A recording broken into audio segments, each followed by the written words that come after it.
¿El PDF de la clase anterior está disponible en el aula? Creo que lo subí. Lo reviso de ahí, si es que no está, lo subo. ¿Sí? Pero debía Ya, estar. muchas gracias. Y debía estar el video también. También voy a revisar eso. Soy pajarón, pero no creo ser tan pajarón de haberse me olvidado eso.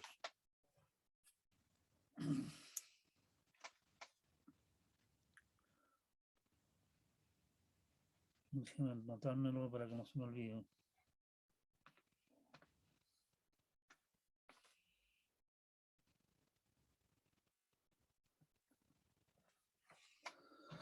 Ya, comenzamos entonces, después de terminar con nuestra burocracia previa. Estamos grabando. Necesito prender esta cosa para poder indicar qué es lo que le estoy mostrando.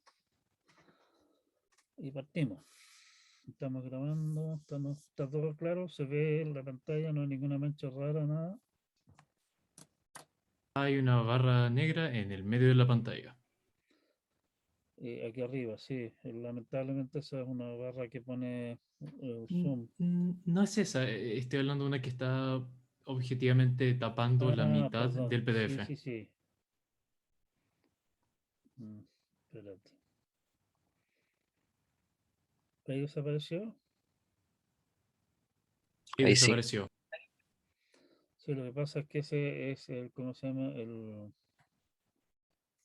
La carátula, digámoslo así, del Zoom, que tiene la mala costumbre de mostrarlo encima o reservar el espacio más bien en lo que muestra. De repente se me olvida pegar esa cosa. Me parece que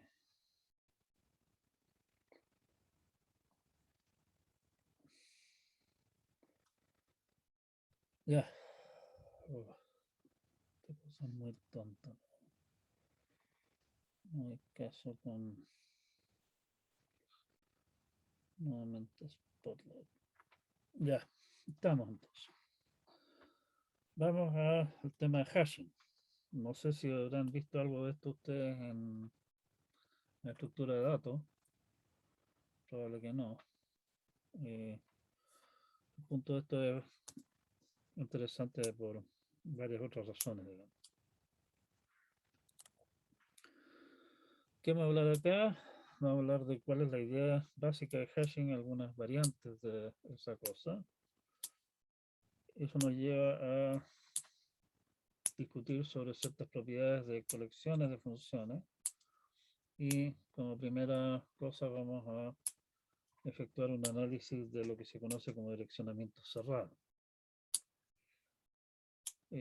Para la clase próxima vamos a dejar el análisis de la situación que se conoce como direccionamiento abierto, que es bastante más complicado de tratar. ¿Cuál es la idea de hashing?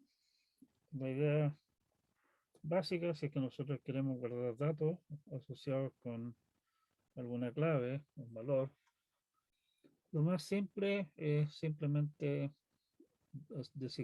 asignar un arreglo en el cual cada casillero, digamos, cada índice corresponde a una clave y guardamos el elemento bajo de clave I en la posición I.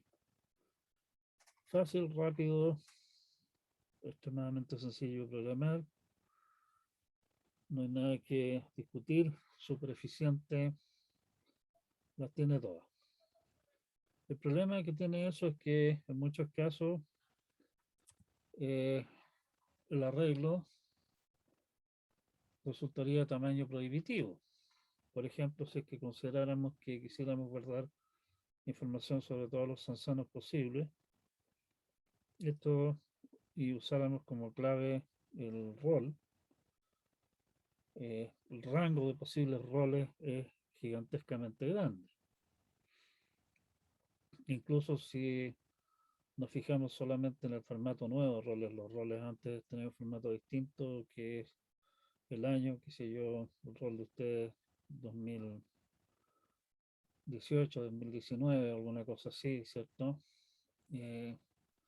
Más 2 dígitos para la carrera, más 3 dígitos para el orden de ingreso y el dígito verificador. Si nos olvidamos el dígito verificador, igual queda una cantidad gigantesca de posibilidades. Así que eso definitivamente no es práctico. Van a haber demasiados espacios vacíos en el arreglo, ¿sí? No, que yo sepa, nunca ha habido ningún caso en que en informática hayan entrado más de los 200 y algo alumnos a la carrera, ¿sí? Por ejemplo, en las otras carreras hay carreras que tienen muchísimos menos estudiantes de ingreso por año. Entonces, eso sería sumamente agradable poder hacerlo, pero en la práctica eso no funciona.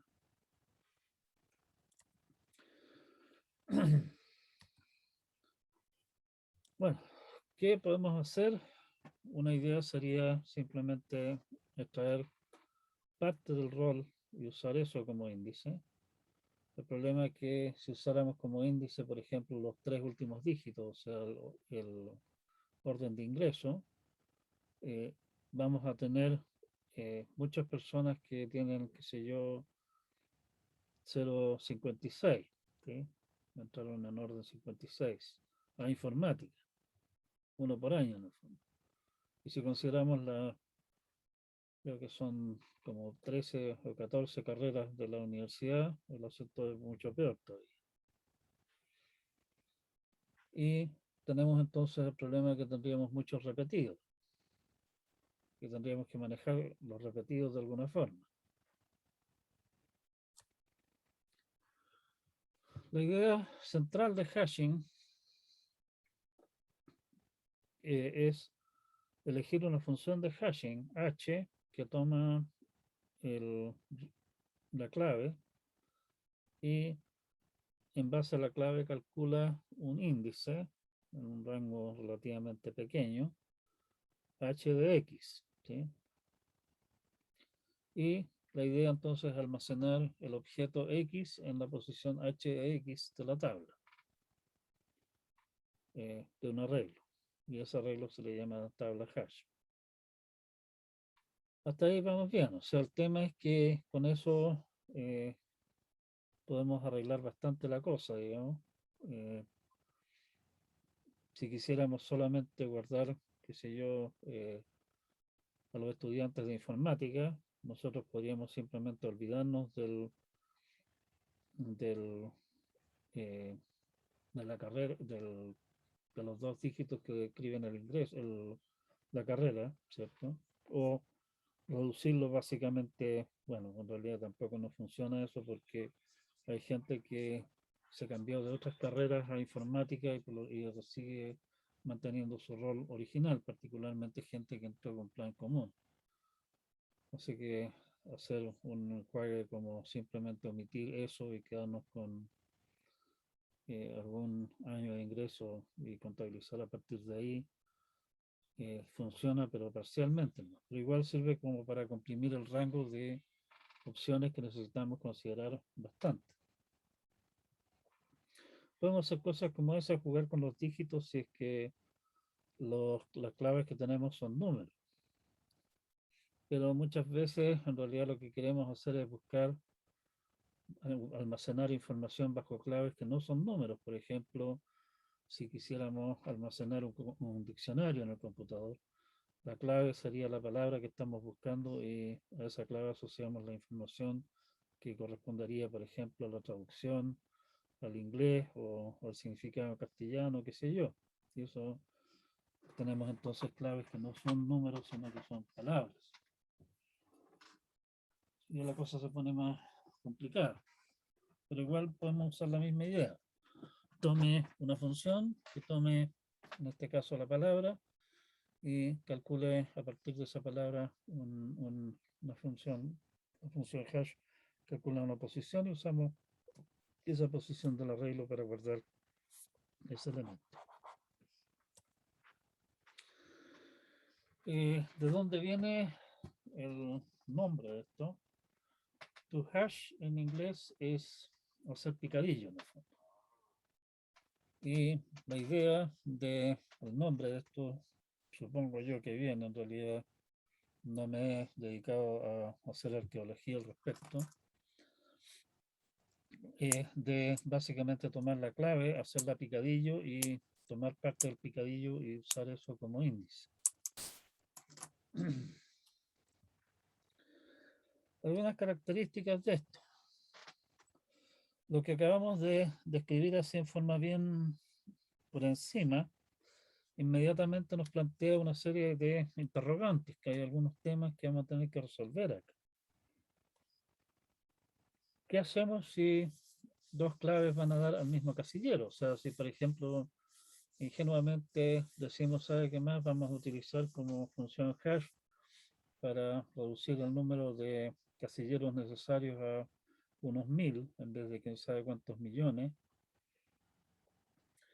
simplemente quedándonos con el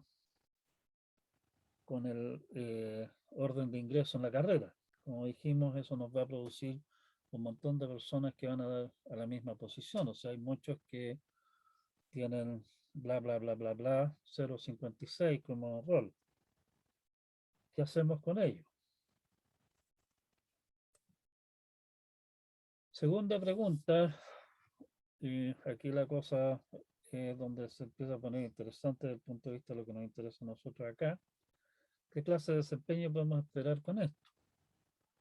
Conocemos otras maneras de organizar datos para poder hacer búsquedas en forma razonablemente eficiente, como por ejemplo almacenar los datos en un árbol binario.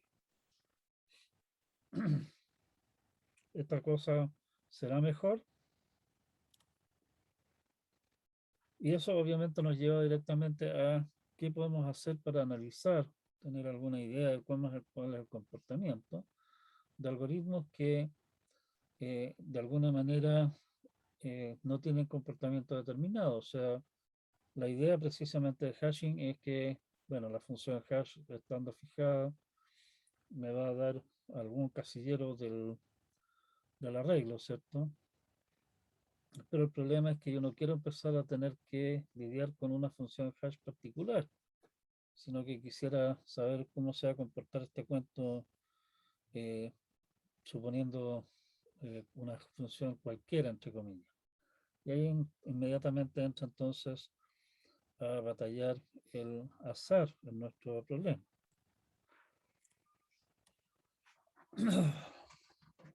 Como vamos a ver, si se tiene un poco cuidado en el diseño de lo que estamos haciendo, obtenemos algoritmos que tienen tiempos de búsqueda que son básicamente constantes, independiente de la cantidad de datos almacenados. O sea, con un poco cuidado podemos hacer que el asunto requiera revisar en promedio una o un poquitito más de una posición para ubicar, para encontrar el elemento que andamos buscando.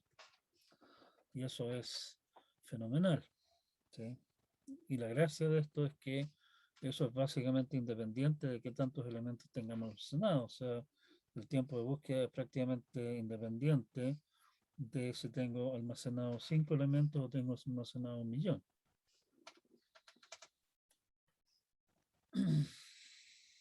Por esas razones, es la técnica de búsqueda preferida en muchísimas aplicaciones. Un pequeño paréntesis, ustedes son aficionados a programar en Python, según entiendo. Ustedes conocen la estructura de diccionario de Python, ¿cierto? ¿Alguien que quiera pronunciarse? ¿Conocen los diccionarios de Python? Sí. Perfecto. Los diccionarios de Python y estructuras similares, digamos, que generalmente les llaman arreglos asociativos, o sea, un arreglo asociativo, la idea es que das una clave, y esa clave no necesariamente es un entero como es un arreglo tradicional, digamos, y te entrega la información asociada a esa clave. Si ustedes se ponen a hurguetear las entrañas de Python, se van a encontrar con que los arreglos asociativos están hechos en base a hashing. Lo malo de la técnica esta es que el buen rendimiento es solo en valor esperado. El problema que tiene es que esto tiene peores casos que son espantosamente malos. Pero si se toman las precauciones adecuadas, los peores casos son extremadamente improbables y por lo tanto en realidad podemos vivir con la posibilidad de sacarnos la lotería y ganarnos solo el premio mayor de justo caer en el peor caso, porque al igual que la lotería, eso nunca pasa. ¿Sí? El análisis de los algoritmos que vamos a tratar acá requiere tomar en cuenta algunos temas de probabilidades, que es la razón por la que estuvimos discutiendo esa clase de temas de forma tan extensa la clase pasada. ¿Sí? No vamos a usar todo lo que se vio ahí, digamos, pero sí muchas de las ideas que ahí se repiten acá.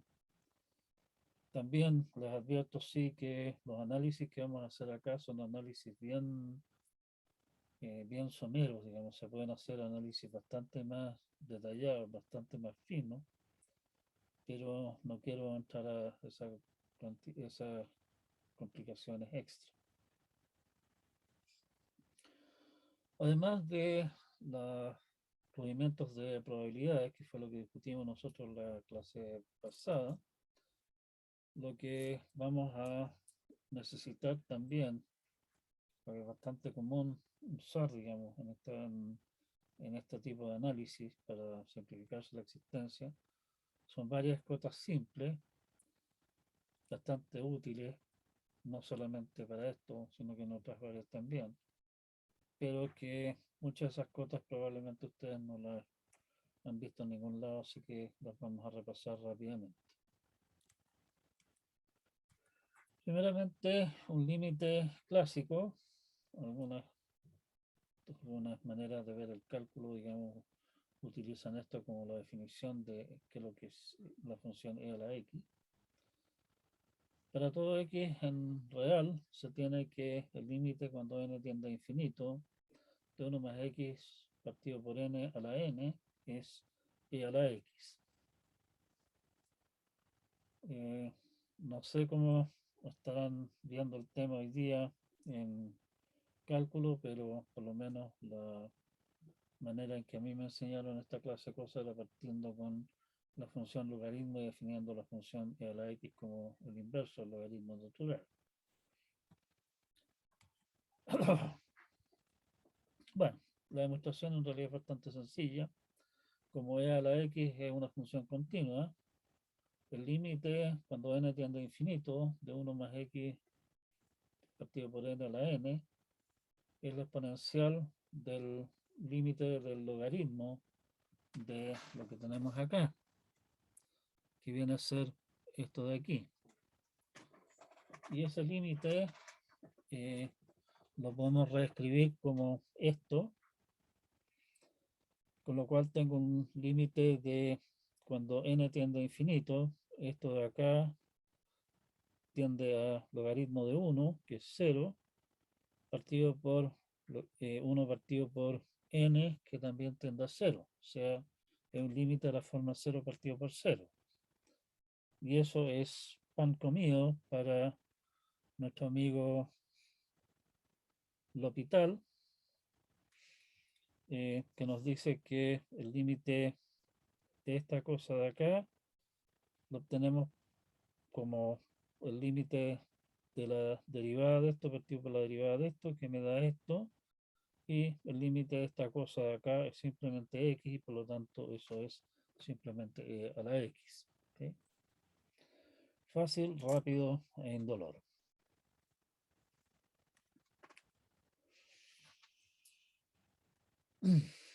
Algunas otras cosas, un par de cosas que son bastante útiles y muy simples. Para todo x mayor o igual a 0, resulta que 1 más x es menor o igual que 1 más x partido por n a la n es menor o igual que e a la x. ¿Sí? La manera de demostrar esto es utilizar la expansión binomial, el binomio. Del teorema del binomio sabemos que 1 más x partido por n a la n es esta expresión de acá. ¿Sí? Si saco afuera los primeros dos términos, me queda 1 más x más esta sumatoria. Ahora, esta sumatoria de acá, sobre k mayor o igual a 2, de n sobre k, los n sobre k son todos mayores o iguales a 0. X mayor, x sobre n es mayor o igual a 0. Por lo tanto, esto es mayor o igual a 0. Por lo tanto, esta sumatoria de acá es siempre mayor o igual a 0. Y por lo tanto, tenemos la primera desigualdad básicamente directamente dada. ¿Sí? Para la segunda desigualdad, por el teorema del binomio, nuevamente escribimos que esto de acá es esta sumatoria. ¿Sí? Ahora, n sobre k sabemos que es n, la potencia factorial de la potencia factorial descendente n a la k partido por k factorial. ¿Sí? ¿Tienen claro eso, cierto? Y reorganizando entonces esto me queda n potencia factorial k descendente, me queda el k factorial acá, y esto de aquí me da un n a la k, me queda esto. Ahora, estos términos de acá, el n potencia factorial descendente k es n por n menos 1 por n menos 2 y así sucesivamente hasta k términos, ¿correcto? Eso dividido por n a la k es siempre menor o igual a 1. Y si comparamos entonces esta serie que tenemos ahí, que en realidad es una serie finita, ¿cierto? Pero en realidad no importa, con la serie para e a la x, la serie para e a la x simplemente x a la k partido por k factorial. Los términos de esta serie son todos positivos, uno, porque el x es mayor o igual a 0, y segundo, por el factor ese de n potencia factorial decreciente k partido por n a la k, que es menor o igual a 1. Esos términos son todos menores o iguales que los respectivos términos de la serie para e a la x, y por lo tanto eso de allí es término a término, digámoslo así, menor que los términos de la serie e a la x, por lo tanto la suma también va a ser menor. ¿Sí?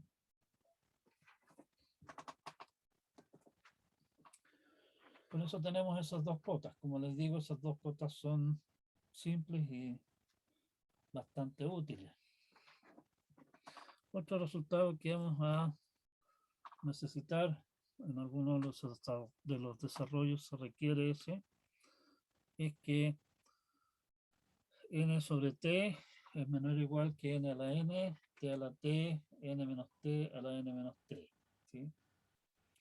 El desarrollo en realidad es más o menos largo, no es particularmente complicado, digamos, pero es bastante largo llegar a esa cota, así que eso nos lo vamos a ahorrar. Los que estén interesados en ver el detalle, vean el apunte. Bien, con ese preámbulo de algunos temas de probabilidades que lo habíamos visto en la clase anterior, más algunas de las cotas que vimos ahora, vamos a nuestro tema. Hashing. Nos interesa almacenar n objetos que pertenecen a algún universo U. O sea, por ejemplo, nos interesa almacenar, qué sé yo, información sobre los estudiantes de informática que están matriculados este semestre en la Santa María. ¿Sí? El universo posible que tenemos es y queremos usar como clave los roles, que resulta cómodo. El universo de potenciales estudiantes es gigantescamente grande. Si,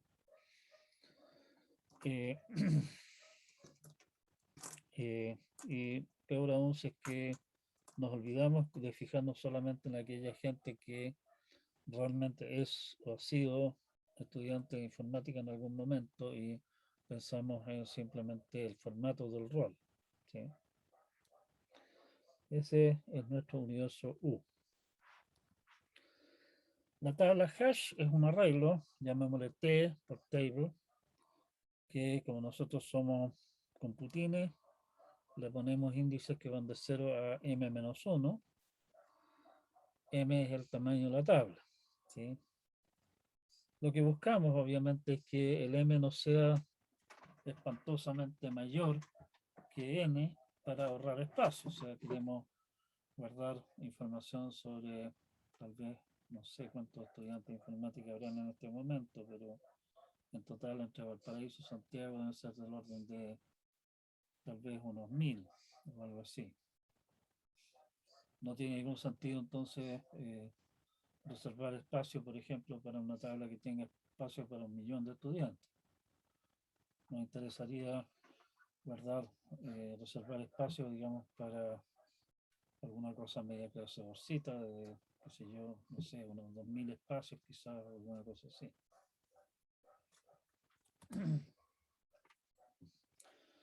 En estos términos, en el fondo, nuestra función de hash, la que queremos nosotros utilizar, es una función que va del universo a el rango cerrado 0 a m-1, y eso es lo que vamos a usar como índice en nuestra tabla.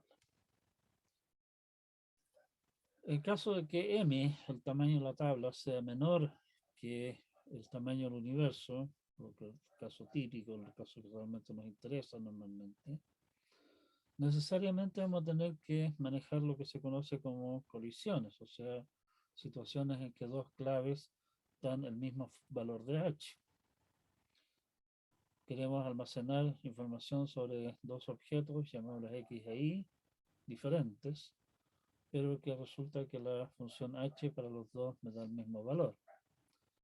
Por el principio del palomar, tales personajes tienen que existir, ¿cierto? Hay tres opciones para resolver este problema. La opción número 1 es lo que se conoce como direccionamiento cerrado. En el fondo, nuestra tabla en realidad no es directamente en la tabla misma que guardamos la información sobre el objeto X, sino que cada uno de los casilleros en realidad es una estructura de datos secundaria en la cual almacenamos todos los que caen en ese casillero. ¿Sí?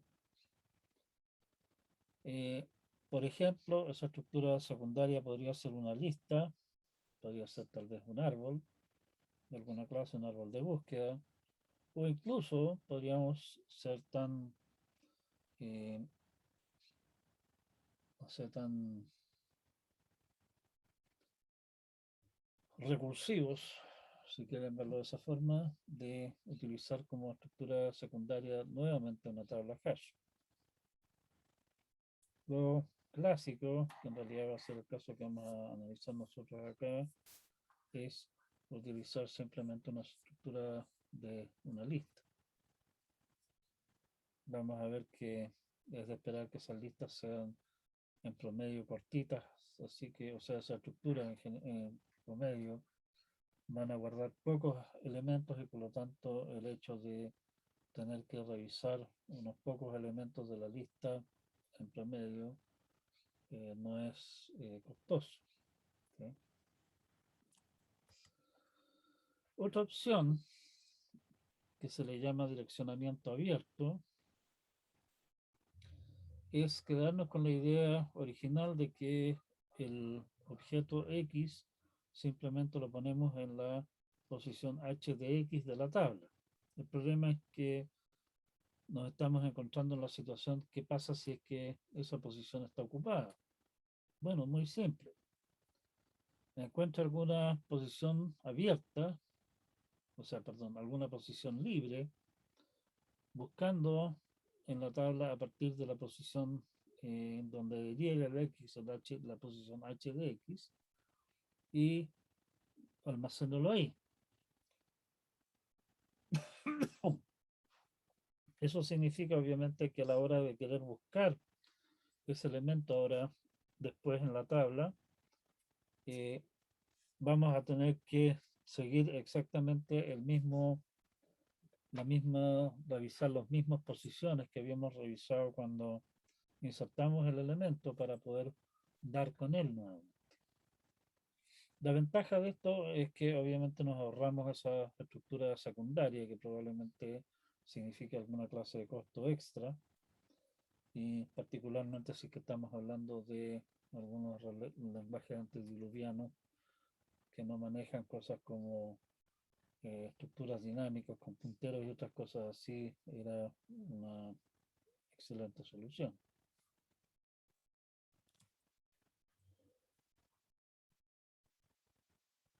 Bueno, una tercera posibilidad, y esta es una posibilidad que es particularmente útil si es que el conjunto de claves que nosotros tenemos es fijo, es utilizar lo que se conoce como hashing perfecto. La idea de hashing perfecto es que básicamente nos fijamos, o sea, tenemos las claves que suponemos que son fijas, digamos, para evitarnos problemas. Y, qué sé yo, si es que hay n claves, elegimos un tamaño de tabla m que sea algo mayor, obviamente, que el número de elementos de claves, ¿sí? Tiene que ser mayor o igual. Y vemos de cocinar una función tal que esa función me dé una posición única dentro de la tabla, o sea, no me produzca colisiones. De esa manera simplemente me ahorro el tener que estar lidiando con colisiones completamente. Lo malo de esto es que funciones que cumplen con eso son relativamente poco frecuentes.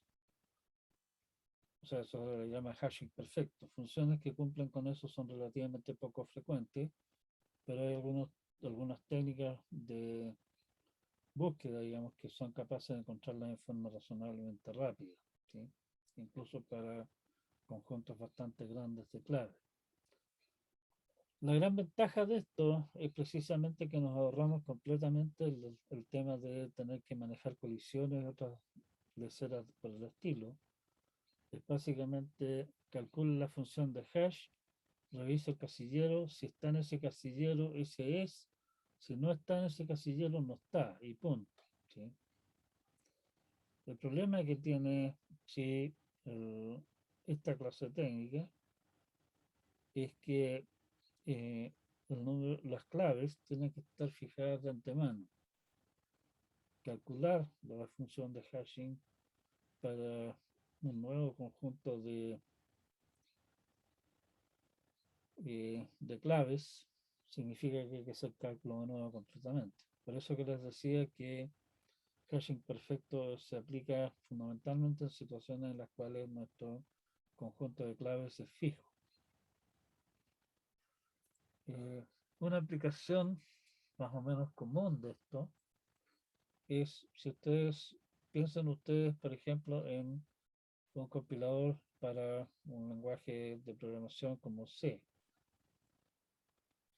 Una de las primeras tareas que tiene que hacer el compilador es descomponer el texto que ustedes le entregan en una secuencia de lo que llaman token. Token en inglés significa algo así como ficha, o sea, un token en lo que es lenguaje de programación es algún símbolo eh, indivisible. Por ejemplo, en C, abre paréntesis, cierre paréntesis. O el operador más de incremento, ¿sí? O un identificador, o sea, el nombre de una variable o algo, o una de las palabras reservadas de C, como if, while. Descomponer el texto recibido en básicamente podríamos llamarlo palabras, o sea, cosas que podrían ser identificadores, y todas las otras clases de cosas que hay, qué sé yo, paréntesis, llaves y eh, todo eso zoológico de símbolos raros, digamos, es bastante sencillo. El problema se empieza a producir en el momento de que tengo que identificar cuál de las palabras observadas fue la que encontré.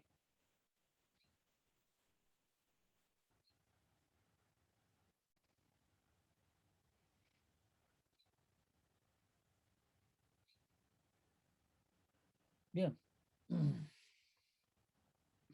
en ese caso, una opción es simplemente crear una función de hashing perfecta que le asocie a las palabras reservadas, como if, return, qué sé yo, eh, para guardar esas cosas y distinguirlas de esa manera de los identificadores que puede elegir el usuario.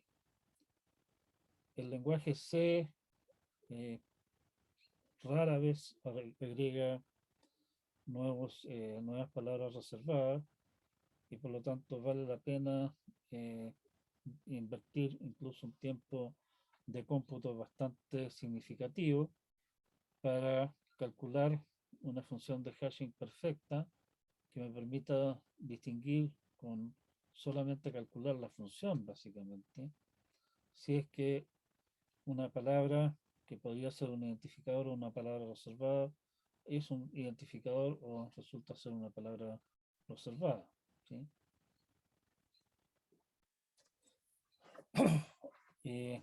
Eso, esa tabla la podemos construir hoy día para nuestro compilador preferido y esa tabla va a quedar fija y se la podemos distribuir con el compilador a cuántos usuarios se nos ponga por delante y la pega de haber construido esa tabla la pagamos una sola vez cuando construimos la tabla y de ahí en adelante se usa millones de veces. ¿Sí? Para otras situaciones obviamente esto no es práctico, el costo es muy grande. Si suponemos que el tamaño de la tabla es exactamente igual a n, o sea, n igual a m, en ese caso nuestra función de hashing perfecta básicamente es una permutación, ¿cierto? Se asigna los números, uno de n factorial órdenes posibles y hay en total n a la n funciones de 0 a n-1 a 0 a n-1. Usando la fórmula de Stirling, la proporción de entre n factorial y n a la n es aproximadamente la que se da allá abajo. O sea, tiende a eso. O sea, si el n crece, la posibilidad de apuntarle, digamos, si al azar a una de esas funciones, claramente es una probabilidad microscópica. Hay algunas técnicas razonablemente eficientes para construir funciones de hashing perfectas, ¿sí? No necesariamente con m igual a n. Generalmente usan algún m un tanto mayor, típicamente, no sé, una vez y media o dos veces n.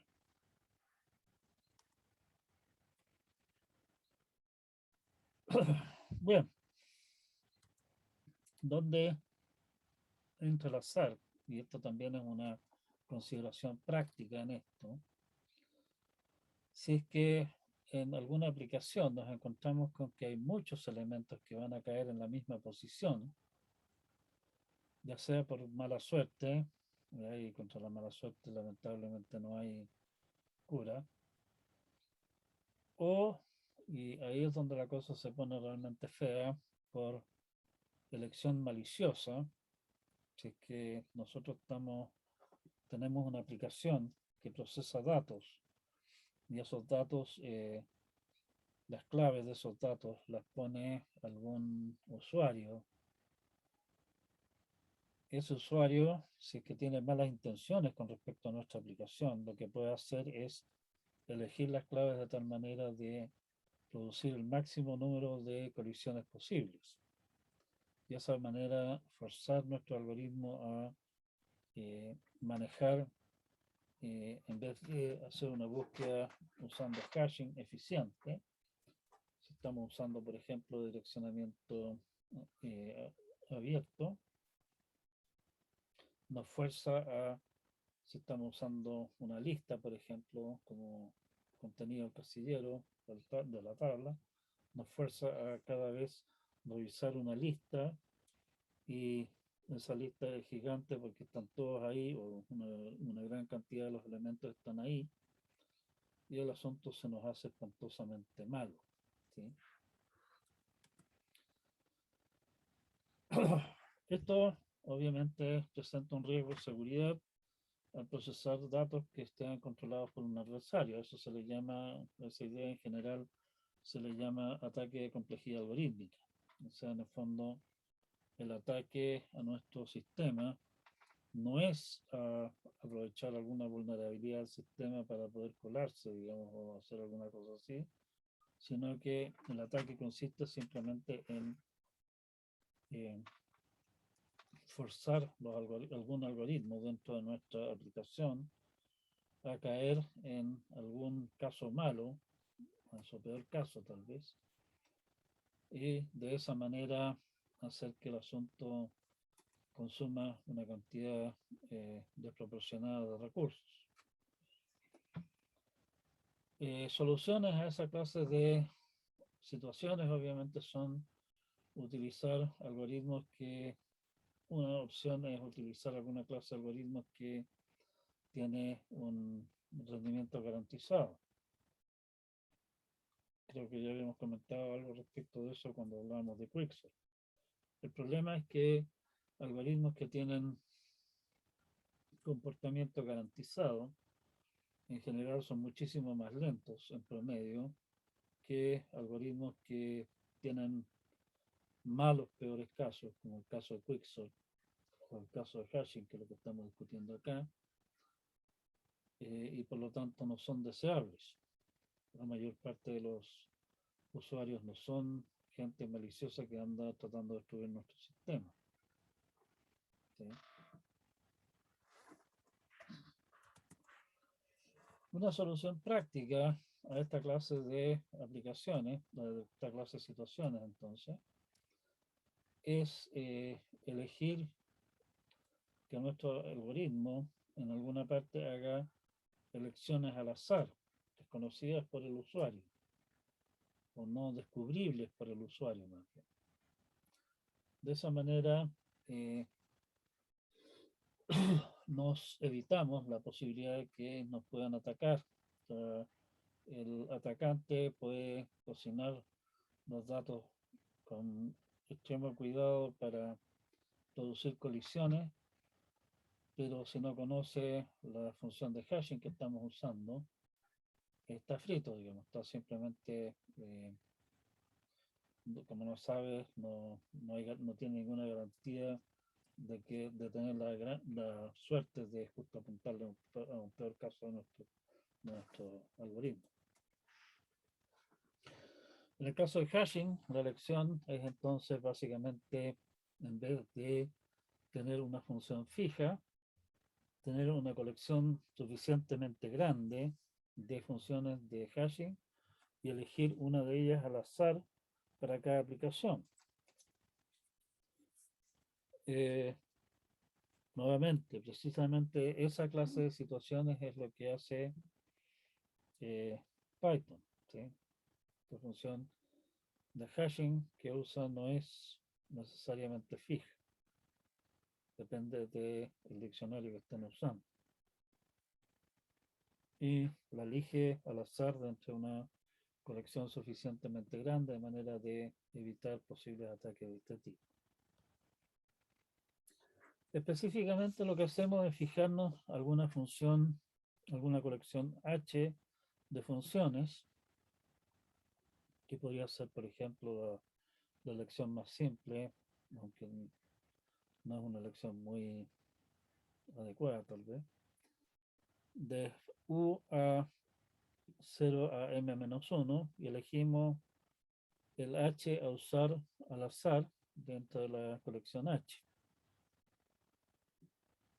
Obviamente, distintos conjuntos de funciones y distintas técnicas para elegir esa función dentro de la colección nos van a dar garantías distintas. ¿Sí? O sea, caso más simple es que la colección es una sola función, en cuyo caso nuestro adversario eh, no nos puede atacar a gusto. ¿Sí?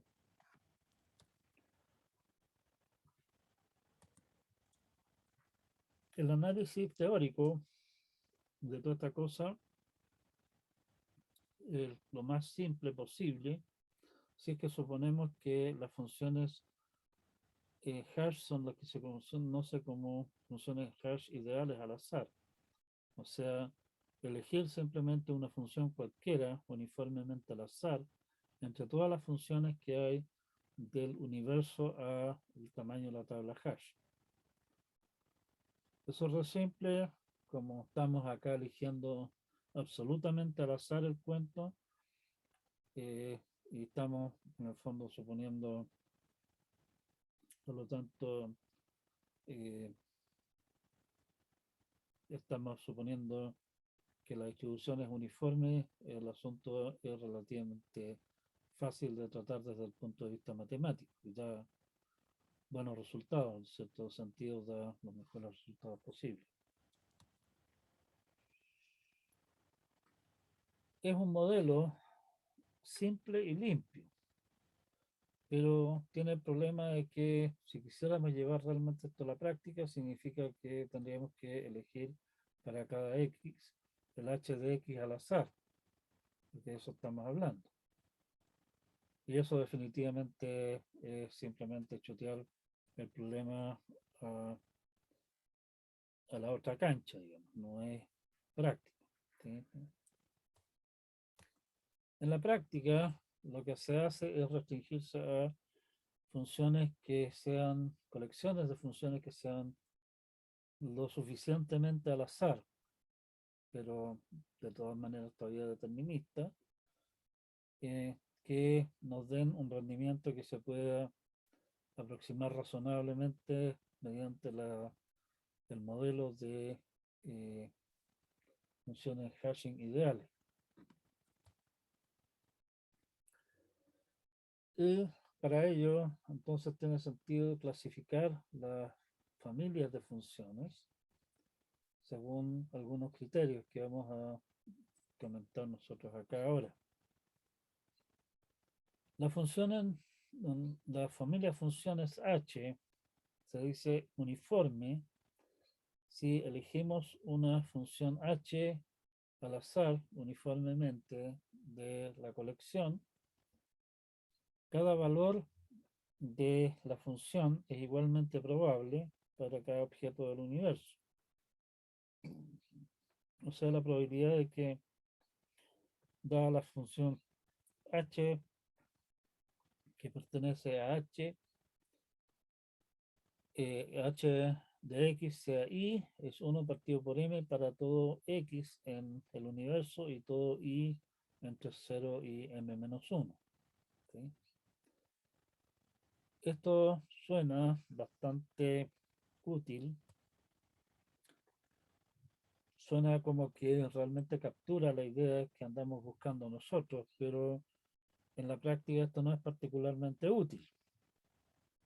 Supongamos la familia de funciones que llamemos K, que la función, una función de esa familia es con sub A de X, que simplemente es A para todo X, donde A obviamente está entre 0 y 1. Si ustedes se fijan, si elegimos uniformemente al azar la función en esta familia, estamos eligiendo uniformemente al azar el resultado A de la función y esa familia es perfectamente uniforme. Pero no sirve de nada porque lo único que hace es generar todas las colisiones posibles, ¿cierto? O sea, esa familia como familia de funciones de hash no sirve para ni una cosa y por lo tanto esa definición en realidad queda corta con respecto a lo que nosotros estamos buscando.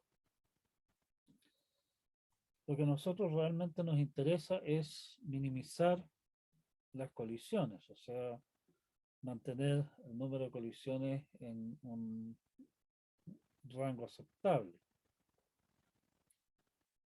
La familia de funciones hash h se dice universal si la probabilidad de colisión entre dos objetos diferentes es la menor posible.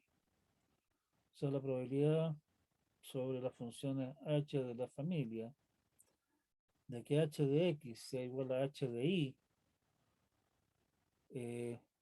es menor o igual que 1 partido por m para todo x distinto de y. O sea, todos los objetos distintos, digamos, tienen una probabilidad de a lo más 1 partido por m. Mejor que eso no podemos esperar en realidad, si ustedes lo piensan un poco, de entrar en colisión. ¿Sí?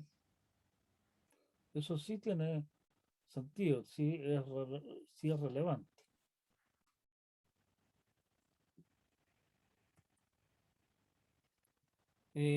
Algunos análisis más detallados requieren considerar, nosotros no vamos a entrar en eso en realidad acá, pero como se lo menciono para completar la figura, digamos, considerar no solamente colisiones entre pares de objetos, sino que colisiones entre grupos mayores, o sea, que si yo, la probabilidad de que tres elementos haya una colisión entre ellos o que entre 5 elementos haya colisiones. ¿Sí? Para cada entero K se dice que la familia H es fuertemente K universal o también K uniforme si para toda colección de K objetos distintos y de K índices la probabilidad de que la función h de x sub j sea i sub j para todas las posibilidades de i y de j, digamos, perdón, para todas las posibilidades de i sub j posibles, es en el fondo lo que nosotros esperaríamos, o sea, la posibilidad de que caigamos justo en ese casillero de entre los m a la k casilleros posibles sea 1 en m a la k. ¿Sí? Una familia de funciones hash ideal, se dice ideal si es K uniforme para todo K. ¿Sí? Y eso va a ser básicamente el modelo básico que vamos a suponer. O sea, vamos a suponer que estamos eligiendo nuestra función de hash h de tal manera de que cumple con esto, dentro de todas las, dentro de la familia de funciones que estamos considerando. Bueno, la pregunta obvia es, claro, es muy bonito ponerse a definir esta clase de cosas, digamos, pero ¿estas cosas existen realmente?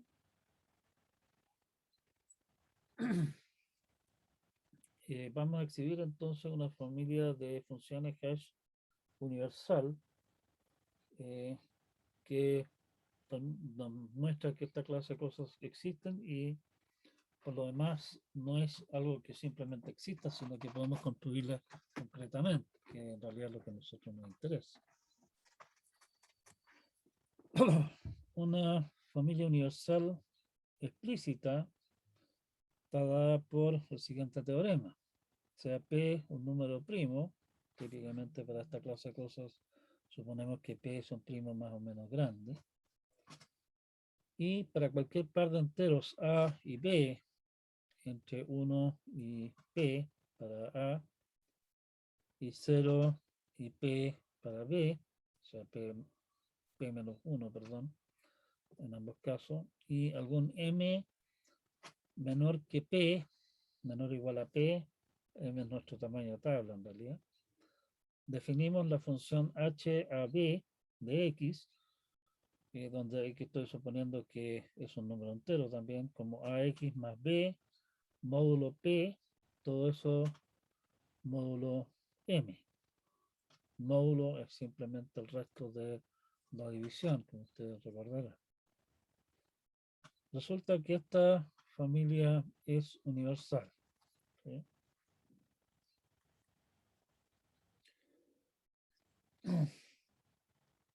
Si quisiéramos usar esto en la práctica, la estrategia es simplemente a la hora de crear la tabla, elegimos el A y el B uniformemente al azar en los rangos indicados allí y lo guardamos como parte de la definición de la tabla. La función hash, digamos, es bastante simple de calcular, suponiendo que tenemos un índice, un entero, digamos, como clave, pero internamente en el computador todas las cosas se almacenan como enteros, así que eso no es problema. ¿Sí?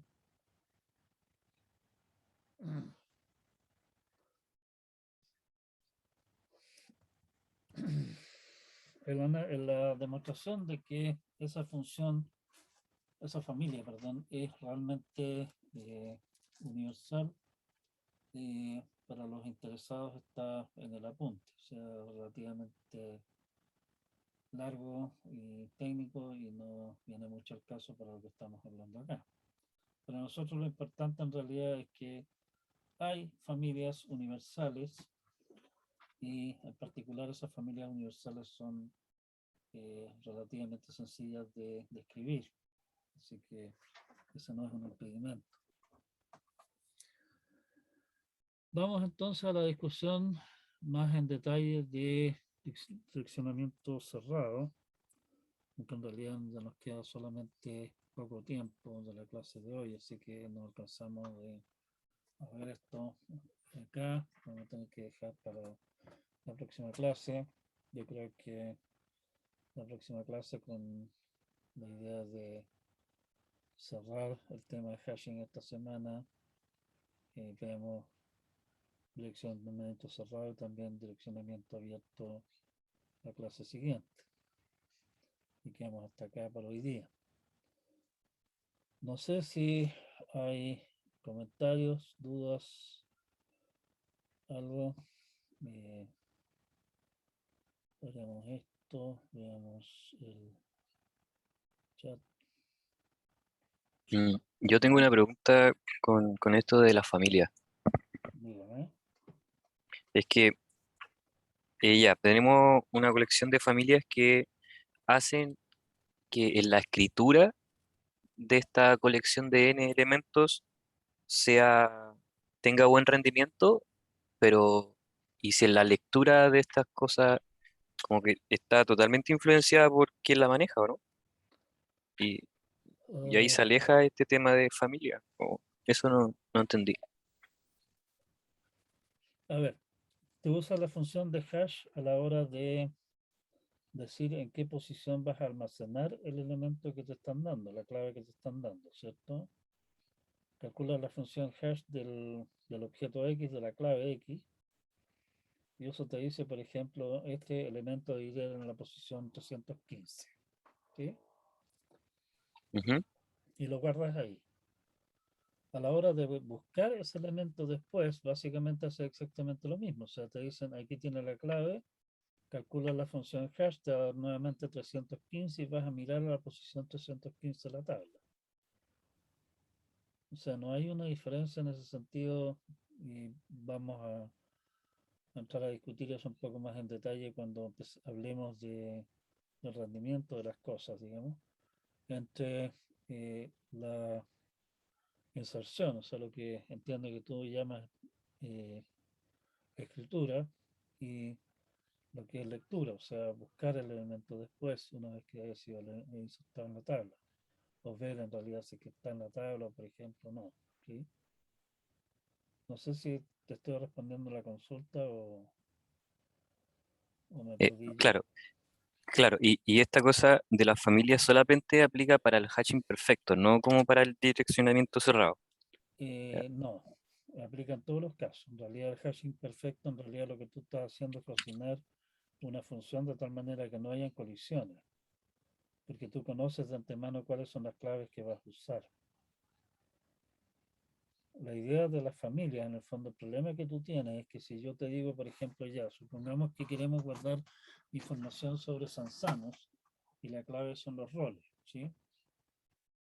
Yo podría decir, ¿sabe qué más? Usemos como clave para, como función de hash, digamos, para el Sansano, por decirte algo, los dos últimos dígitos de su rol, ¿sí? Está claro que eso nos va a producir una cantidad horrorosa de colisiones. Bueno, es razonable porque vamos a tener solamente como 100 casilleros para guardar información sobre la gente, ¿cierto? Ujú. El problema, y eso es todavía peor aún, es que suponte tú que algún malandrín se enteró de que estamos usando esa genial función de hashing para almacenar las cosas en nuestra aplicación, llámese siga versión 5.0, digamos. Y entonces el pajarito se pone a hacer consultas o se pone a ingresar alumnos, todos los cuales tienen rol que termina en, qué sé yo, no sé, pues en 3, ¿sí?